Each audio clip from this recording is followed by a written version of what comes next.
सबका साथ सबका विकास, सबको जोड़ करके चलने से कैसे परिणाम आते हैं, हमने करके दिखाया।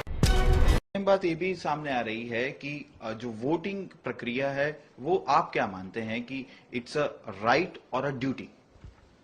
एक बार महात्मा गांधी जी को एक सवाल पूछा गया था कि व्यक्ति के मूलभूत अधिकार क्या है। तो महात्मा गांधी ने बड़ा उत्तम जवाब दिया था।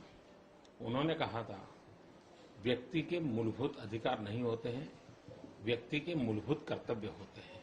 और जब हम अपने कर्तव्यों को निभाते हैं तो अपने आप दूसरे के अधिकारों की रक्षा उसमें निहित होती है। सबके अधिकारों की रक्षा उसी में है कि आप अपने कर्तव्यों का पालन करें।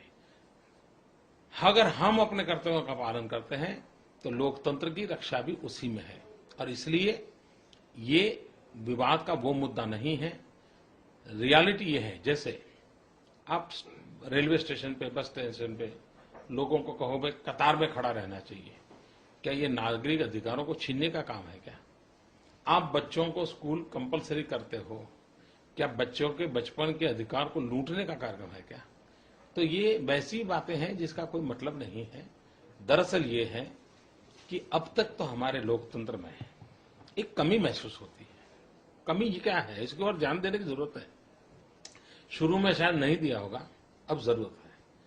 अभी मान लीजिए किसी चुनाव में 10 लोग खड़े हैं, इसका मतलब ये हुआ कि मतदाताओं के लिए इन 10 में से पसंद करना है। हम उसको पसंद करने के लिए मजबूर करते हैं, कंपेल करते हैं। और उसको अगर 10 पसंद नहीं है तो कोई स्कोप ही नहीं है। ये बिल ऐसा है कि उसको इन 10 को नापसंद करने का अधिकार देता है, उसको अपना गुस्सा व्यक्त करने के लिए अधिकार देता है, अपनी नाराजगी व्यक्त करने के लिए मौका देता है। इसलिए इसमें एक नेगेटिव वोट का बटन होगा। जिसको कहेगा वो कहेगा कि जितने लोग खड़े हैं, न मुझे व्यक्ति पसंद है, न मुझे दल पसंद है, न मुझे इनकी नीतियां पसंद है, इसलिए मैं इन सबको रिजेक्ट करता हूं। मैं समझता हूं इसके कारण देश की राजनीतिक दलों पर दबाव आएगा कि भाई क्या कारण है कि आपकी ऐसी कैसी नीतियां हैं कि देश के इतने परसेंटेज वोट नागरिक आपको स्वीकार करने को तैयार नहीं है। ये पहली बार होगा और इसलिए देश के राजनीतिक दलों के लिए भी एक बहुत बड़ी जिम्मेवारी का कारण बनने वाला है। जहां तक राइट ऑफ एक्सप्रेशन का सवाल है, क्या लगता है ये उसका हनन है? ये एक्सप्रेशन के लिए अवसर देता है।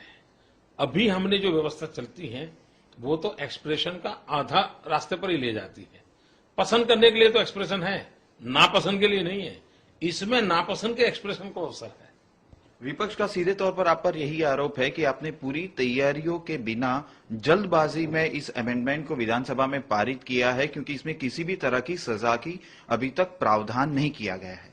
पहली बात है कि बिल पास होता है, बिल को सजा के साथ जोड़ना नहीं होता है।